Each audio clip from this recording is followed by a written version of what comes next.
What individual had the greatest influence on your wrestling career? I'm going to have to start out by saying it's my dad. I mean, he wrestled when he was in high school, and we just kind of fell into the wrestling because my brother and I were roughhousing a lot, so he put us in the sport. But I look back, and my dad just passed away in October, so it's a little fresh on the mind. But I can't remember one time that he pushed me to tell me I got to go for a run, or I got to go for do extra this, do extra that. He just put us in the sport and loved on us, and maybe the way that he influenced us, that he was like ultra competitive. And like when we played cards, it was like you got to win if you're going to play basketball or free throw. You're playing horse, you're going to win. I mean, it was just that. So we always thought that if we could do half of what he did, we're doing good. So he was kind of somebody that I just looked up to and revered. So it was hands down. It's a easy answer with my dad. And again, sorry about your loss. Yeah, thank you. This could be asked either way. Like, who was your wrestling idol or hero when you were growing up? Well, we were exposed early on. We went to the 28-day intensive camp when I was just after my 8th grade year in school, and had no idea what the heck we were doing out there. I mean, I ended up watching ABC Wide World of Sports. And I remember watching, Jim Jordan winning. I remember watching Dwayne Goldman losing. All the Iowa guys, from Lindley Kistler, Marty Kistler, and I just kind of got into the Iowa thing. So somehow we ended up getting coached to go to the 28-day intensive camp, and then just my love for Iowa and Dan Gable. I mean, I'm a huge Dan Gable fan. Would have loved to have wrestled for him. If there were two me's, I loved what I did at Ohio State and wrestling for Russ, but if I could experience wrestling for Gable, it would have been perfect. A cool story, my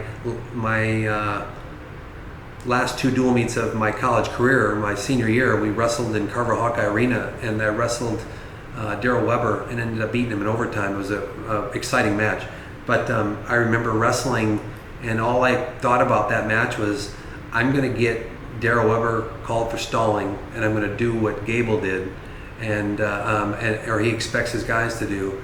And I remember after I won, we were in the back room in the wrestling room, and I was riding the bike, getting ready to make weight for the next day. We were going to wrestle at Minnesota, and he came in the room and came over to where I was at on the bike and put his hand on me and told me great job. And It was kind of cool. I mean, we were exposed to. I went 3 years in a row to the Iowa camps. And one of the years actually the last 2 years we got to go to his house and see his shrine, and so it was all about Gable. I knew his story, and so it's very cool. Yeah. What personal attributes or abilities contributed the most to your success? I can sit there and say that initially, just my love for wrestling. I mean, you could put me in a room, and I could be in a restroom for 24 hours a day. I mean, you see me, I'm over at, am I one of the only coaches when we go to the Rumbles at the Lake Island Prep? I'm wrestling all the time. Yeah. It's something that I've always enjoyed. So just my yearning to want to be in the room wrestling.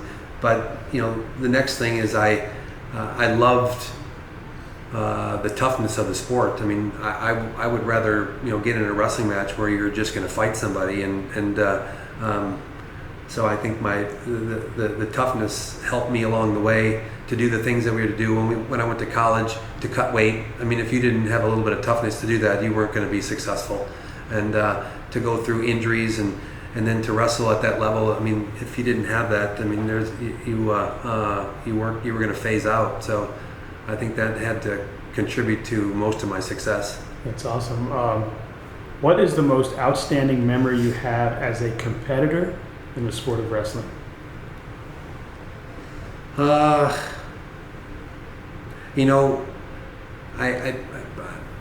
won a lot in high school.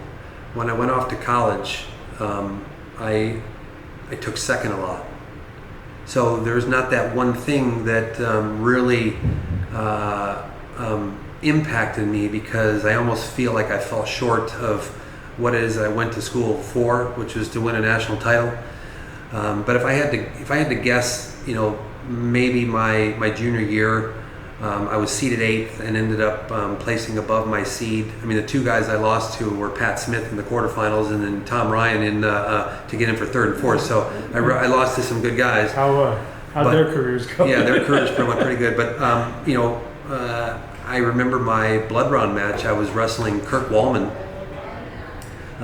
Kirk Wallman was a 6-time state champion from South Dakota, and he was wrestling from Iowa State. And I remember my brother being on the side of the mat, cheering me on. I think he got yelled at by the ref because he was smacking the mat like he was trying to, encourage me. But I ended up winning, and that was a pretty good match. So that's awesome.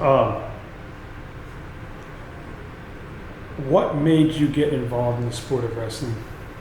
An easy one. I mean, my dad was a wrestler, and my brother and I, we were always roughhousing. So I think there was going to come a time that he was going to put us in it somehow. Maybe we got in there sooner than what I should have. I mean, I think I started when I was 5, and I ended up not understanding what the heck they were doing. I think when we were doing bridges and I was a 5-year-old, they'd tell me to roll on my ear, so I would just lay down on my ear. And I think I backed away from it and didn't really go into it like my brother did. But my brother started winning everything. I mean, winning every tournament and winning these little shrinky-dink medals. So I figured, you know what, I gotta start doing this. So got back into it. That's awesome. If you had the opportunity to start your career over again, is there anything you would change? Yeah, and I had conversations with Lee Kemp when I was going through college about cutting weight.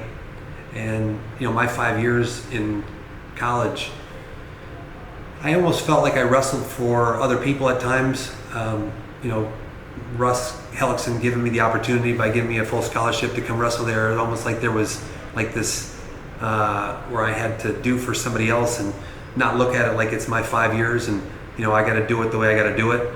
I should have wrestled 167 every year, and I mean back in the day when we were competing, cutting weight was the thing to do, and the way you did it was sitting in a sauna, riding a stationary bike. I think I rode around the globe on a stationary bike if you add up all my miles. But if I could go back and counsel myself, I would listen to what Lee Kemp said. I mean, before my junior year, he just basically said, look, wrestle what you weigh, and that's it. And it wasn't that I couldn't beat the 167 pounder, it was that it would have maybe made our team a little bit better. But in hindsight, the guy that was behind me, and when I graduated, he jumped in there. Eric Smith ended up being a 2-time All-American. If he would have wrestled 58 and I wrestled 67, he would have had 4 years instead of the 2 years.